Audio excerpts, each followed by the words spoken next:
Jésus,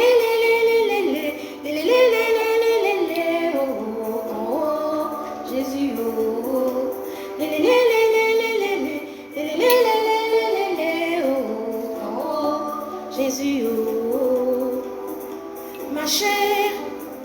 ma chair, on ne peut la manger, la transformer. Ma chair, on ne peut la manger, la transformer.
Satan, oh, tu as tapé pour tout, l'ennemi bel et lourd.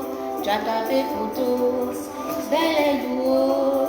Tu as tapé pour tout, bel et lourd. Tu as tapé pour tout, bel et lourd. Tu as tapé pour tout. Alléluia, gloire soit rendue au Seigneur.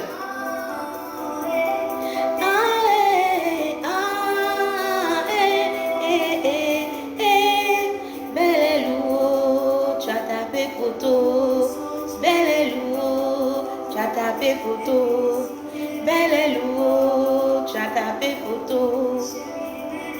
Gloire soit rendue au Seigneur des Seigneurs. Je salue le Dieu de la famille royale. Je glorifie le Dieu du frère Angelin Trésor. Je glorifie le Dieu de la sœur Wana Grâce. Je bénis le Seigneur des Seigneurs de l'évangéliste Séraphin Oudry. À lui la gloire.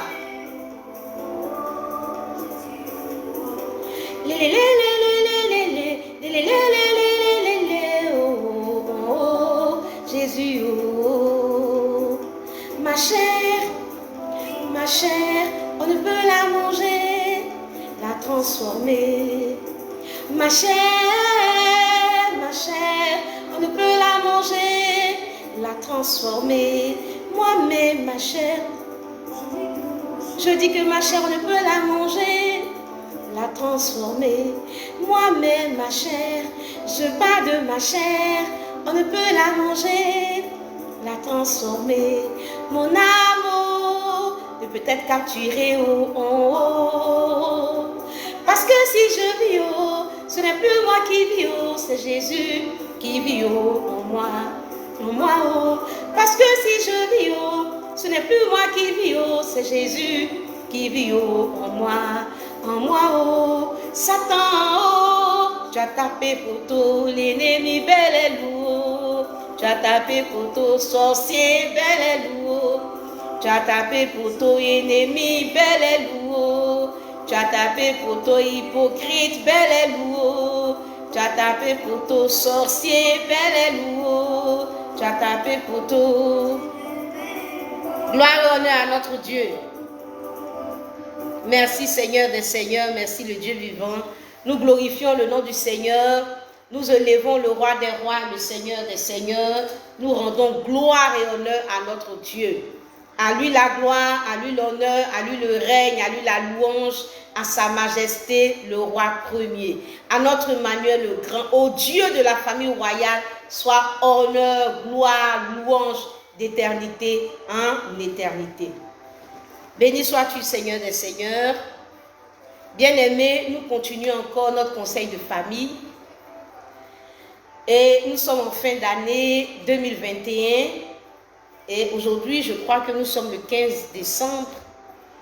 Le 15 décembre 2021, mercredi 15 décembre 2021. Nous continuons notre conseil de famille. Nous sommes en fin d'année. Et le chef de toutes les familles de la terre, son nom est l'Éternel. Il visite les familles et il fait le bilan et il donne des conseils. Et il désapprouve ce qui n'est pas agréable à lui, il approuve et il encourage ce qui est agréable à lui. Et nous sommes toujours dans le cadre de conseil de famille. Nous bénissons le Seigneur. Seigneur, nous sommes disposés à t'écouter. Parle-nous, parle à nos cœurs. Transforme ce qui a transformé, corrige ce qui a corrigé. Glorifie-toi à travers nos vies. Que ta parole entre dans nos cœurs et que ta parole nous transforme. Ta parole est une lumière sur nos sentiers. Nous voulons marcher à la lumière de ta parole. Éclaire nos sentiers, conduis-nous, afin que nous menions une vie qui glorifie le Seigneur, au nom de Jésus. Amen. Alléluia. Je continue en disant encore aujourd'hui, Monsieur le capitaine du foyer, Monsieur le capitaine du navire conjugal qui est le foyer, tu es aux commandes du navire. Tu es le garant de la sécurité des membres de l'équipage. Tu es garant de la sécurité du navire, des passagers, des cargaisons, etc. De tout ce qu'on trouve dans le navire conjugal, qui est le foyer. Et en tant que capitaine, en tant que chef du foyer, chef de la famille, en tant que chef, capitaine du bateau, du navire, tu prends des décisions, des mesures pour la préservation du navire conjugal qui est le foyer, pour la protection de ce navire, pour le bien vivre à l'intérieur de ce navire. En tant que chef, en tant que capitaine, tu dois prendre des décisions, des mesures pour la préservation de ce navire, pour le bien vivre des personnes qui sont dans ce bateau et pour une bonne traversée de l'océan de la vie. Pour une bonne traversée de l'océan de la vie. Oui, nous sommes étrangers et voyageurs sur la terre. Nous sommes en voyage. Nous allons vers la maison du Père. Nous allons vers cette destination. La vie est une traversée.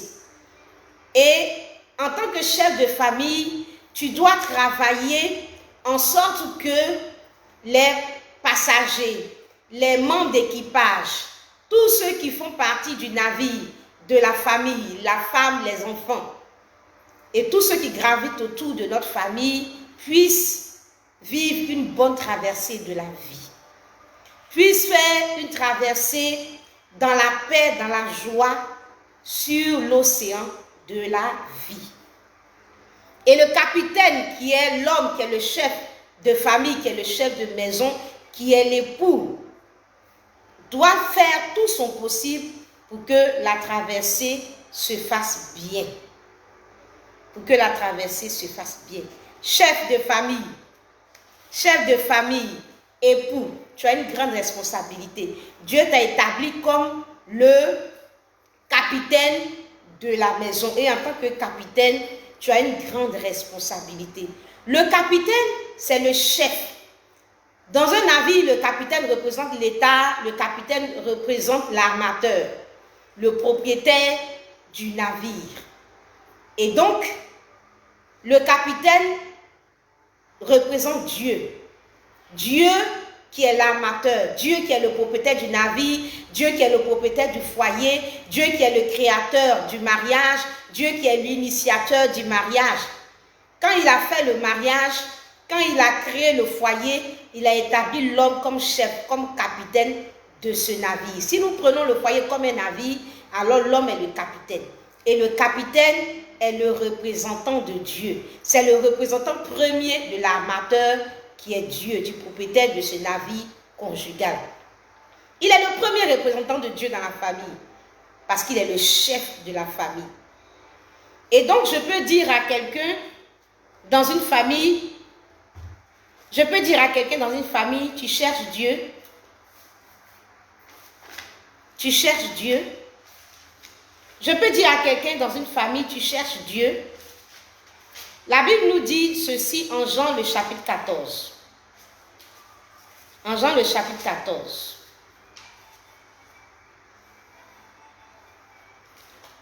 Jean le chapitre 14, à partir du verset 8.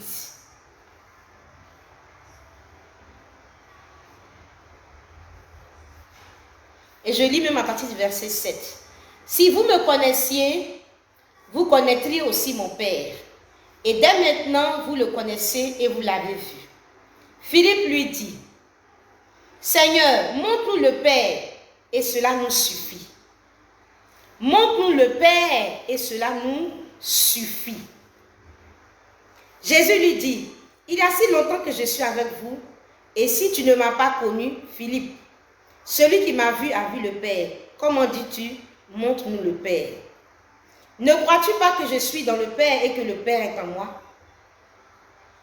Bien-aimé du Seigneur, je peux répondre en disant, celui qui m'a vu a vu le Père.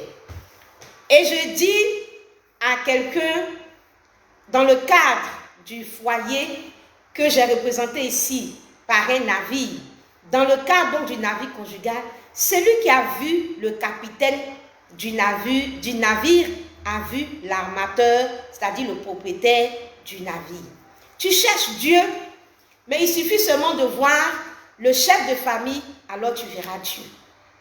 Parce qu'il est le digne représentant, le premier représentant de Dieu.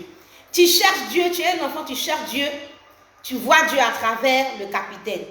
Tu es une épouse, tu cherches Dieu, à travers ton époux, tu vois Dieu. Parce qu'il est le premier représentant de Dieu dans cette famille. Bien-aimé du Seigneur, le capitaine dans un navire n'est pas n'importe qui.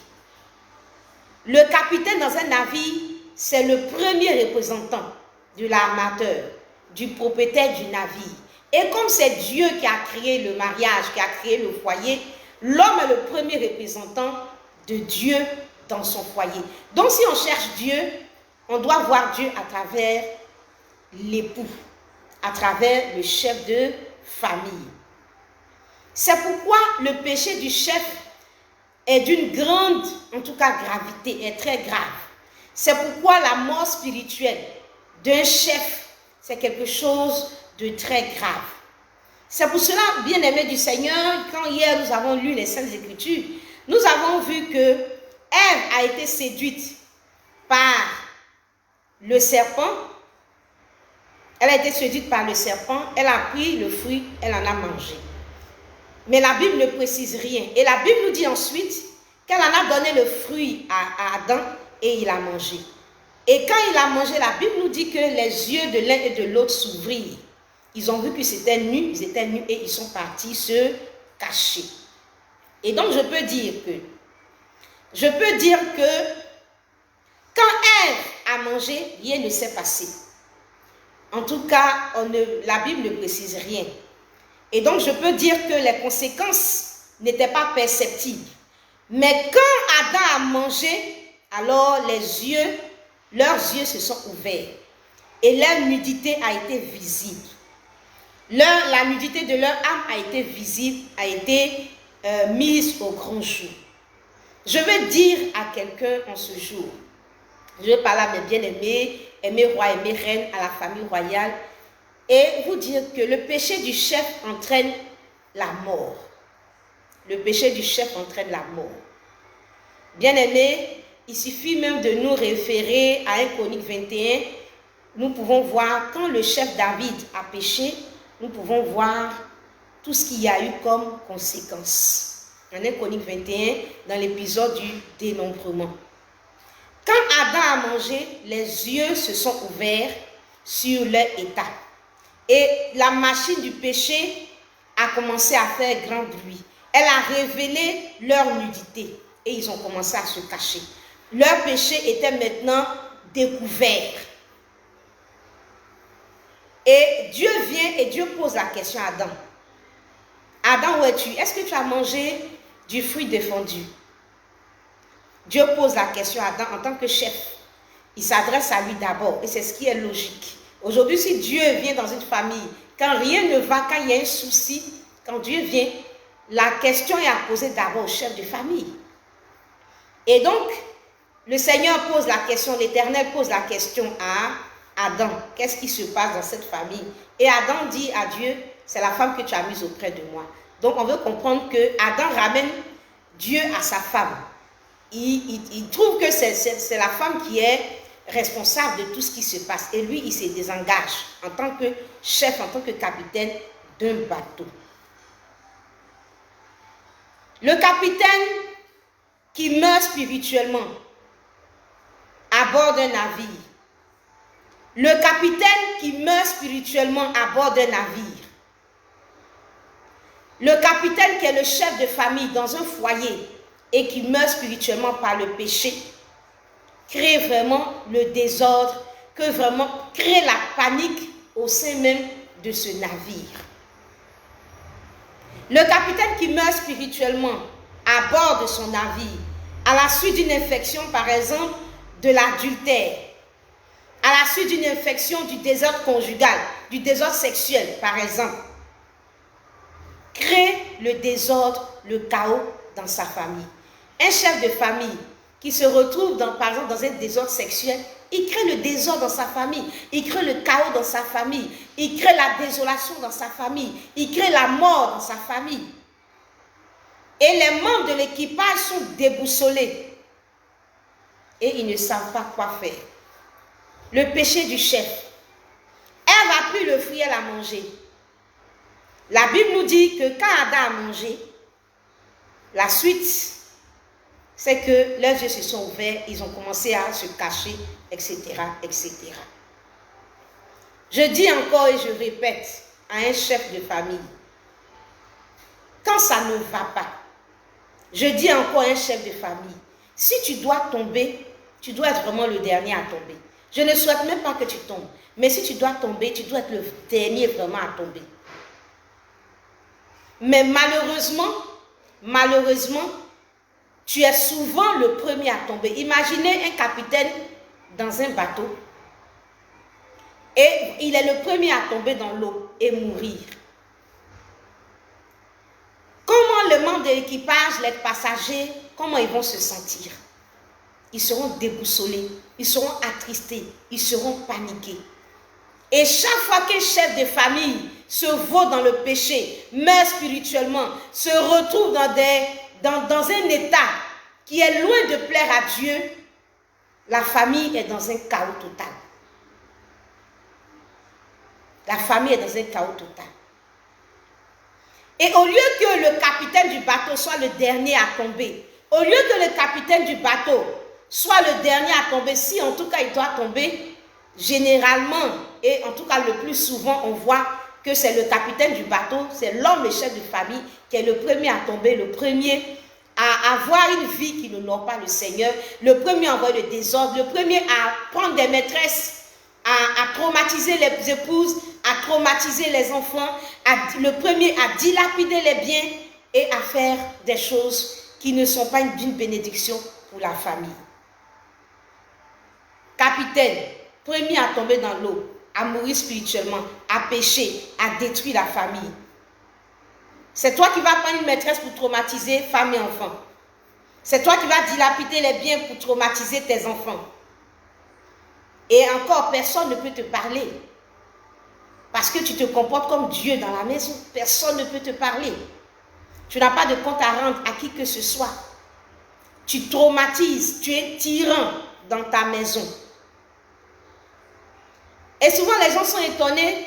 Quand souvent il y a les fêtes des mères, il y a certains hommes qui se plaignent. Ah, mais vous ne faites qu'honorer les femmes, vous ne faites qu'honorer les mamans. Mais voyez, dans certaines familles, les pères sont honorés. Comment se fait-il que on remarque autour de nous que la fête des pères, il n'y a pas trop d'engouement pour la fête des pères? À part quelques familles où vraiment on sent la fête des pères, en général, il n'y a pas d'engouement pendant la fête des pères. Posez-vous des questions. Ce n'est pas les mères qui vont dire aux enfants, les enfants, honorez-moi, honorez-moi, honorez-moi. Non, mais de façon naturelle, les enfants ont du zèle à honorer la maman. Mais qu'est-ce qui se passe? Et puis, il n'y a pas cet engouement-là. Au lieu de vous plaindre, entrez en vous-même et réfléchissez. Pourquoi il n'y a pas cet engouement? Est-ce que les femmes prennent le tambourin, un tam-tam et puis disent honorez-nous, honorez-nous, honorez-nous? Non. Mais pourquoi les enfants le font naturellement? Souvent, les enfants grandissent avec des traumatismes. Vous pensez que vous êtes libre, vous faites ce que vous voulez. Vous traumatisez les enfants. Ils sont petits, ils voient leur papa en train de battre leur maman. Ils voient leur papa déserter la maison. Ils voient leur papa s'amouracher avec d'autres femmes. Ils voient leur papa avoir des maîtresses, des petites copines dans le quartier. Les enfants trop traumatisés grandissent avec des blessures. Et vous êtes étonnés qu'à un moment donné, les enfants ne vous honorent pas.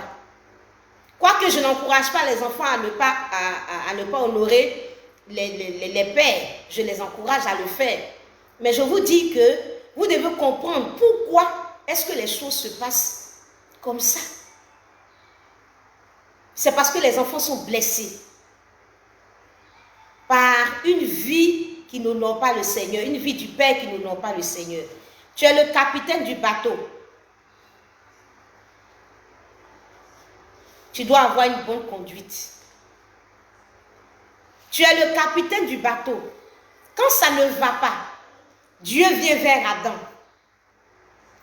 Et Adam dit, c'est ma femme qui est mauvaise. C'est ma femme qui est sorcière. Quand rien ne va dans la famille, c'est ma femme qui est mauvaise, c'est ma femme qui est sorcière, c'est elle qui a mangé. Mais est-ce que toi, tu as gardé aussi le jardin? Le premier rôle, c'est de protéger le jardin. Et ce rôle-là te revient. Adam garde le jardin. Ce n'est pas une affaire de c'est ma femme qui a mangé. C'est une affaire de est-ce que tu as gardé le jardin? Si tu avais gardé le jardin-là serait préservé du serpent. Et donc, Ève même serait protégée et Ève n'allait pas du tout manger à l'arbre de la connaissance du bien et du mal. Parce qu'elle serait préservée du serpent. Bien-aimé, je dis à quelqu'un qu'un capitaine, un chef, c'est un état d'esprit. Un capitaine, un chef, ce n'est pas à dire, moi je suis le chef, respectez-moi, c'est moi qui ai le dernier mot. Un chef, ça ne se dit pas, ça n'a pas besoin de se dire. Un chef, ça se voit. Un chef, ça se voit. Un chef, ça se vit. C'est un état d'esprit, c'est une conduite, c'est une posture, c'est une attitude, c'est une manière de vivre. Bien-aimé, un chef, c'est un état d'esprit. Dieu est un chef et Dieu est un modèle pour nous. La Bible nous dit quoi? La Bible nous dit que Dieu a créé l'homme. Dieu a créé l'homme et Dieu a mis toutes les conditions pour que l'homme réussisse, pour que l'homme soit à l'aise. Ça, c'est un vrai chef. Il crée les conditions pour que ces créatures que nous sommes, ces enfants que nous sommes, nous soyons vraiment à l'aise. Un merveilleux climat, un relief vraiment waouh. La terre produit de la nourriture en abondance. La mer produit des poissons en abondance. Le paysage est beau. Vraiment, on ne peut pas faire mieux que Dieu. Il a fait une terre qui est agréable. Et nous jouissons vraiment de la terre. Il nous donne à travers les mers, à travers les eaux, des vrais poissons. Et puis on mange pour notre bien. Puis on est content de manger. Puis on est à l'aise de manger ces poissons. On est à l'aise. Et on utilise tout cela pour notre bien. Ça, c'est un chef qui crée les conditions pour que sa famille soit à l'aise. Mais vous voyez, les hommes ont regardé à tout ce bien-être, à tout ce que ce chef merveilleux l'a fait, et les hommes ont regardé toutes ces bonnes choses-là, et les hommes ont laissé ça pour aller se vautrer dans le péché. L'homme a tout foutu en l'air. L'homme a choisi de connaître le péché. L'homme a pris le chemin du péché. L'homme a tout gâté, tout gâché, tout foutu en l'air. Et désormais, à partir du péché, là, l'homme meurt, l'homme tombe malade, l'homme subit toutes sortes de difficultés. Et il y a beaucoup de choses. Aujourd'hui, on peut voir toutes ces maladies-là qui sont les conséquences du péché de l'homme. Bien-aimé du Seigneur, Dieu, c'est un vrai chef. Dieu, c'est un père. Et quand l'homme a péché, l'homme est paniqué. L'homme est paniqué dans le jardin, il se cache partout, il ne sait même pas ce qu'il va faire. Il est là, il est au milieu des conséquences de son péché. L'homme est paniqué. Parce qu'il est torturé par ses propres péchés. L'homme est tourmenté par les démons qu'il a attirés dans sa vie à cause du péché. Il est victime de son propre péché, du mauvais chemin qu'il a emprunté. Et bien aimé du Seigneur, en tant que capitaine, en tant que chef, Dieu vient à l'homme. Il n'est pas content, Dieu est fâché, il châtie l'homme, etc., etc. Il manifeste son mécontentement. Mais avant de sortir l'homme du jardin, Dieu les revêt de peau. Il les revêt de peau qui est une préfiguration du sacrifice de Jésus. Et qu'est-ce que Dieu fait? Il ne dit pas à l'homme, de la façon dont tu as péché, moi je t'ai mis dans les conditions et puis tu as tout gâché là. Moi je te laisse avec tes problèmes. Mais le Seigneur a revêtu l'homme de peau qui est la préfiguration du sacrifice de Christ. Avant de mettre l'homme hors du jardin, qu'est-ce que Dieu a fait? Il a revêtu l'homme de peau qui est une préfiguration du sacrifice de Jésus. Et qu'est-ce qu'on peut comprendre en cela? Le Seigneur lui-même a regardé à l'homme, il dit, ah, ce sont mes créatures. Je les ai créées, je les ai mis dans des conditions. Mais regarde les actes qu'ils ont posés. Est-ce que je vais les laisser comme ça? Non. Moi, je suis un chef, je suis un responsable. Si mes enfants se sont égarés, se sont trompés, mais je ne vais pas les laisser partir comme ça dans ces conditions. Dieu te bénisse, doux amer, que le Seigneur te bénisse, que la grâce du Seigneur soit avec toi. Donc, je disais que Dieu a regardé et puis il dit, mais je ne vais pas laisser mes enfants comme ça. Donc, il a fait quoi? Il a trouvé la solution. Il a trouvé la solution. Il n'est pas comme Adam, lorsque Dieu vient à lui, il dit, c'est ma femme qui a péché. Il n'a même pas regardé à ce que ce sont les hommes qui ont péché, mais il a cherché la solution et il a envoyé le Seigneur Jésus. Il est venu sur la terre et il s'est sacrifié. Il s'est sacrifié, il a donné sa vie afin qu'à travers le sacrifice de Christ, là, l'homme puisse trouver une issue pour s'en sortir. Et aujourd'hui, le nom de Jésus est le nom par lequel nous sommes sauvés. Aujourd'hui, si on peut être sauvé, aujourd'hui, si on peut aller au ciel, aujourd'hui, si on peut être guéri de nos maladies, aujourd'hui, si on peut avoir la victoire sur le diable et les démons, aujourd'hui, si on peut avoir la victoire sur le péché, c'est parce que Dieu a bien voulu régler le problème dans lequel l'homme lui-même s'est mis en se sacrifiant lui-même, en envoyant son Fils unique pour mourir à la croix pour nous. Et il a donné une issue pour s'en sortir malgré la grosse gaffe qu'on a eu à faire. Et je dis à un homme que si même Ève avait péché, si même Adam avait tout fait et que Ève avait péché, lui en tant que responsable, qu'est-ce qu'il a fait même pour aider sa femme à s'en sortir? On suppose même que ta femme ait pris le fruit défendu. On suppose même que ta femme ait péché. On suppose même que ta femme ait eu un comportement qui n'honore pas le Seigneur. On suppose même que ta femme ait des défauts. On suppose même que ta femme, on suppose même qu'elle n'est pas parfaite dans ton foyer.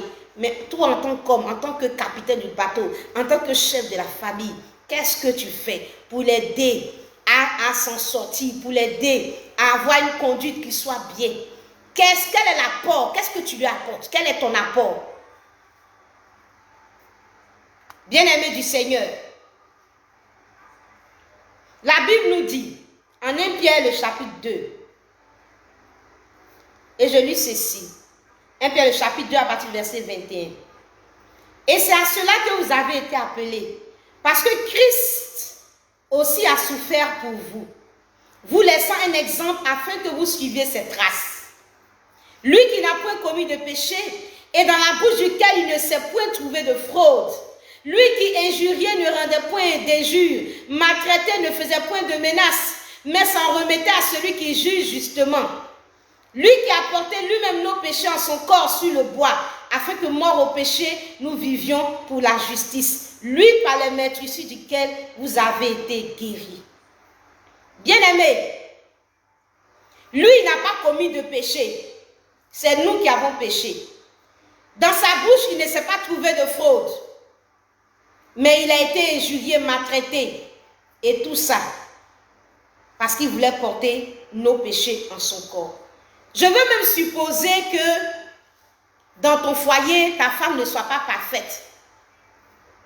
Je veux supposer même que dans ton foyer, on a des choses à reprocher à ta femme. Mais capitaine, chef de famille,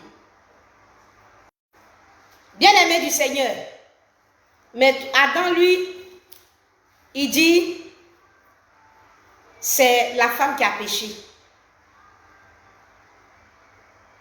Adam dit, c'est la femme qui a péché. Si tout va bien, alléluia, on a eu une interruption. J'ose croire que les choses ont repris. On a eu une interruption. Si tout va bien, mettez que tout va bien. Parce que j'ai constaté une interruption tout à l'heure.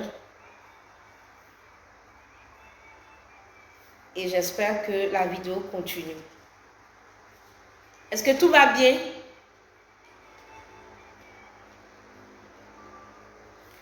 Bien-aimé du Seigneur. Et comme je disais, ça c'est ça être un chef. Un chef qui prend ses responsabilités. Dans le cadre de sa famille, quand ça va bien, il peut se taper la poitrine pour dire oui, c'est moi, c'est moi. Quand ça ne va pas aussi, il cherche à trouver une solution pour que sa famille vive. Tu es le capitaine du bateau, tu es le capitaine du navire. Et en tant que chef, assume tes responsabilités. C'est ça un chef. Et Dieu nous a montré l'exemple en se sacrifiant lui-même. En se sacrifiant. Et c'est à ce genre de chef qu'on rêve. C'est à ce genre de chef qu'on rêve. Et c'est à ce genre de chef qu'on veut avoir affaire. Dieu nous dit en Éphésiens, le chapitre 5. En Éphésiens, le chapitre 5, je vais lire à partir du verset 22. Le Seigneur nous dit ceci.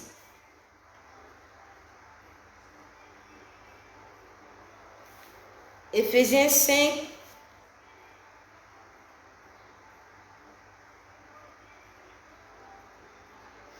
À partir du verset 25. Marie, aimez vos femmes comme Christ a aimé l'Église et s'est livré lui-même pour elle, afin de la sanctifier par la parole après l'avoir purifiée par le baptême d'eau. Marie, aimez vos femmes comme Christ a aimé l'Église et s'est livré lui-même pour elle. Le Seigneur dit, Marie, aimez vos femmes comme Christ a aimé l'Église et s'est livré pour elle. Le Seigneur dit, l'homme, le chef de famille, le capitaine, il doit aimer son épouse, aimer sa famille et être capable de se livrer, de se sacrifier pour cette famille. Et je pose la question à un homme. Quel sacrifice tu fais pour ta famille? Jusqu'à quel point tu es prêt pour ta famille? Le Seigneur dit, aimez vos femmes comme Christ aime l'Église. Donc, on suppose même que la femme même a péché. On suppose même que ta femme a péché. On suppose même que ta femme a un défaut. Quel est le sacrifice que tu as fait? Comment tu l'aides à s'en sortir? Comment tu l'aides à s'en sortir? Comment tu l'aides à s'en sortir? Comment? Bien aimé, nous voyons que dans le cadre de la relation de Jésus et de l'Église, nous voyons que c'est l'Église qui pêche. Nous voyons que ce sont les hommes qui pêchent et nous voyons un Jésus, un chef qui se sacrifie pour les hommes. Donc, le chef, lui, n'a pas péché. Le chef qui est Dieu, lui, n'a pas péché. Ce sont les hommes qui pêchent. Et puis, le chef se sacrifie pour que Malgré leur péché, les hommes se sentent bien. Maintenant, dans la relation entre un homme, un époux et une épouse, le Seigneur dit que l'homme est le représentant de Dieu, il est le chef, il est le Dieu de la famille, si je peux dire ainsi, le petit Dieu entre guillemets.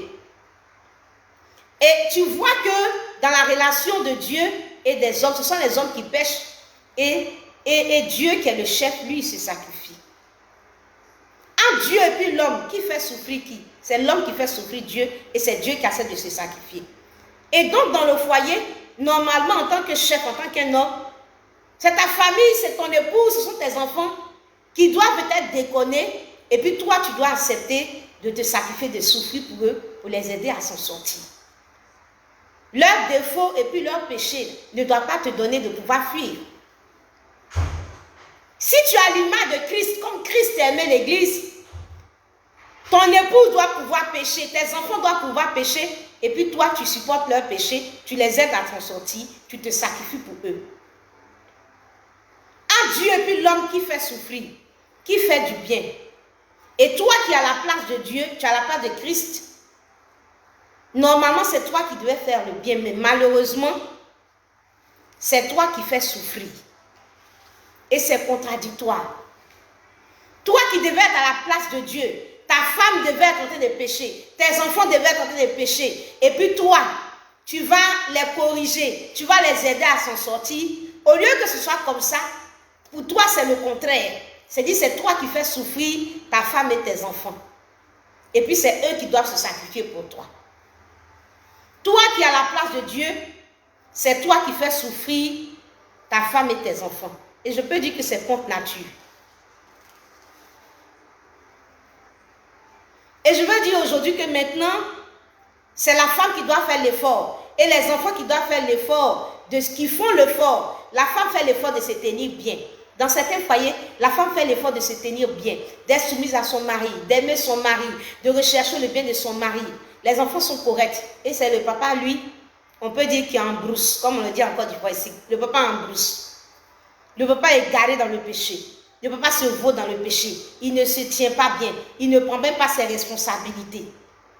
Pendant que la femme fait l'effort d'être correcte, le papa, lui, il est en brousse. C'est contre nature. Donc l'épouse fait l'effort de se tenir bien. Et puis toi qui es l'époux, c'est pour toi maintenant que l'épouse et les enfants doivent se sacrifier. C'est l'épouse et les enfants qui cherchent à marcher dans les valeurs. Et toi, tu es le capitaine, toi tu marches dans la boue. Les fondements sont donc renversés. Les fondements sont renversés. Aujourd'hui, dans toi, ton foyer, capitaine du bateau, chef de famille, dans toi, dans ton foyer, ta femme et tes enfants se sacrifient pour toi. C'est ta femme et tes enfants qui cherchent à prier pour toi. C'est ta femme et tes enfants qui cherchent à jeûner pour toi. Prions pour que notre papa là, revienne à de bons sentiments. Prions pour que vraiment mon épouse puisse revenir. Il m'a abandonné là, quelque part chez une femme là-bas. Prions pour qu'il prenne ses responsabilités. La rentrée scolaire arrive pour qu'il puisse s'occuper des enfants. Prions, jeûnons. Capitaine du bateau. C'est toi au contraire, ta femme et tes enfants doivent être en train de se voter dans la boue et puis tu vas les tirer, les sortir de là. Mais toi qui es le chef là, c'est toi qui es dans la boue et puis ta femme et tes enfants cherchent à te tirer de là. C'est contre nature. Ta femme et tes enfants se sacrifient jeunes pour toi. Imaginez l'église qui prie pour Jésus. La Bible nous dit que l'homme est comme Jésus et l'épouse est comme l'église. Donc quand c'est une femme qui est en train de prier pour son mari, pour sortir son mari du péché, c'est comme l'église qui prie pour Christ. Donc imaginez un peu l'église qui prie pour Christ, pour Jésus. Je prophétise que Jésus est l'amour. Je prophétise que Jésus sort du péché. Je prophétise, je déclare l'amour dans la vie de Jésus. Je déclare au nom de Jésus la sanctification dans la vie de Jésus. Ça fait bizarre, non? Ça fait bizarre, non? Le Seigneur dit que dans le foyer, là, l'homme, c'est Jésus. Et l'épouse, là, c'est Christ. Donc, chacun a sa position.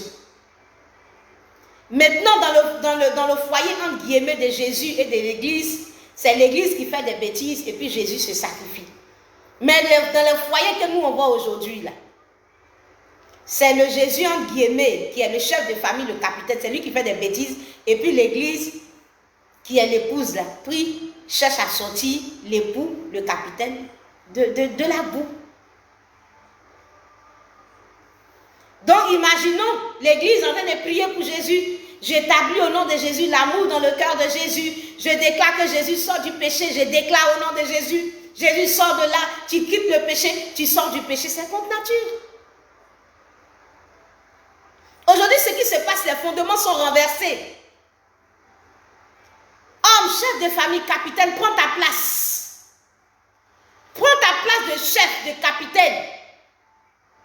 Et fais voguer le navire sur les flots. Continue de voguer sur les flots.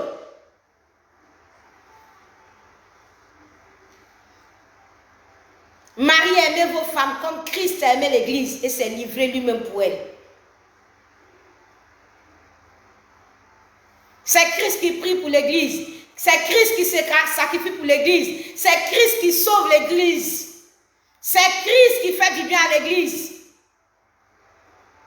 C'est Christ qui fait du bien à l'Église. Et ce n'est pas l'Église qui prie pour Christ. Ce n'est pas l'Église qui sauve Christ. C'est toi qui dois sauver ta femme. Si elle a péché, si elle est à terre, si elle ne va pas bien, si ton époux ne va pas bien, c'est toi qui dois la sortir de là.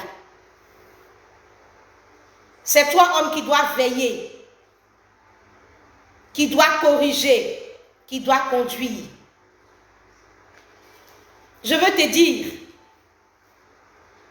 vous, homme, chef de famille, capitaine du bateau conjugal, du navire conjugal, chef de maison, vous avez des chefs.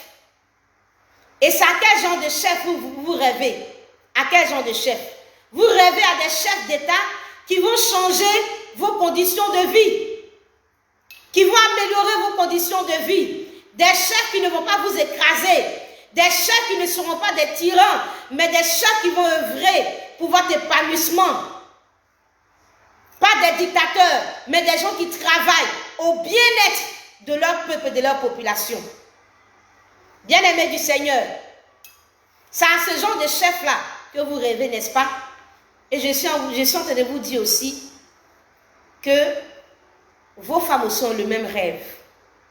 Elles rêvent à des chefs de famille. Elles rêvent à des chefs de foyer qui sont des bénédictions. Qui sont des bénédictions pour leur famille. Elles rêvent à des chefs qui les conduisent vers la maison du Père. Elles rêvent à des capitaines de bateau qui conduisent le bateau vers la maison du Père. Qui vont conduire spirituellement et à tous les niveaux. Elles rêvent à des chefs qui vont les amener vers le haut, qui vont leur faire du bien, qui travaillent à leur bien-être, qui les protègent, qui les challenge, qui les valorise. Et je veux dire à quelqu'un que un chef qui est sans contenu, c'est un chèque sans provision. Quand tu vois le chèque, tu rêves déjà à la maison que tu vas acheter. Mais en réalité, ça ne t'apporte rien. Tu regardes le chèque et tu rêves à ta maison que tu vas acheter, mais c'est zéro. Un chef sans contenu, c'est un chèque sans provision. Tu dois rechercher la solution pour que les choses aillent mieux. Si ça ne va pas dans le foyer, tu dois chercher la solution pour que les choses aillent mieux. C'est ce que Dieu a fait. Dieu nous a fait. Et nous, là, on a péché. On a fait ce qui est mauvais. On est troublé, tourmenté par les démons qu'on a tirés dans nos vies. On est tourmenté par nos maladies. On est tourmenté par toutes sortes de choses. Qu'est-ce que le Seigneur a fait? Il a envoyé son Fils unique. Il s'est sacrifié lui-même à la croix pour qu'à travers l'œuvre de la croix, nous, on soit sauvés, pour qu'on puisse en sortir. Aujourd'hui, on peut aller au ciel, on peut être sauvé, on peut être guéri de nos maladies. Parce que le chef s'est levé pour agir, pour nous sortir du trou. Et donc, quand ça ne va pas, n'accuse pas la femme pour dire, c'est la femme qui est sorcière, c'est la femme qui est mauvaise, c'est la femme qui est méchante. Lève-toi comme un bon chef, lève-toi comme un bon capitaine. Aime ta femme comme Christ a aimé l'église et s'est livré pour elle. Si maintenant ta femme s'est trompée, alors lève-toi et donne-lui une orientation pour que les choses aillent mieux. Je dis pour finir, peut-être que ce n'est pas ta faute, hein? Peut-être que c'est ta femme, mais il faut assumer ta responsabilité de chef. Mais je veux te dire que si tu fouilles, tu vas voir que tu as une part de responsabilité. Dans le jardin, Adam n'a pas gardé le jardin comme Dieu le voulait. Et donc le serpent est venu, il a séduit Ève.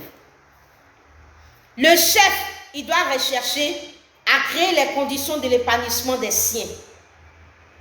Et s'il ne le fait pas, c'est un échec. Un chef doit travailler à ce que sa famille soit épanouie. Un chef doit remplir ses devoirs. Si tu n'assumes pas, mais écoute.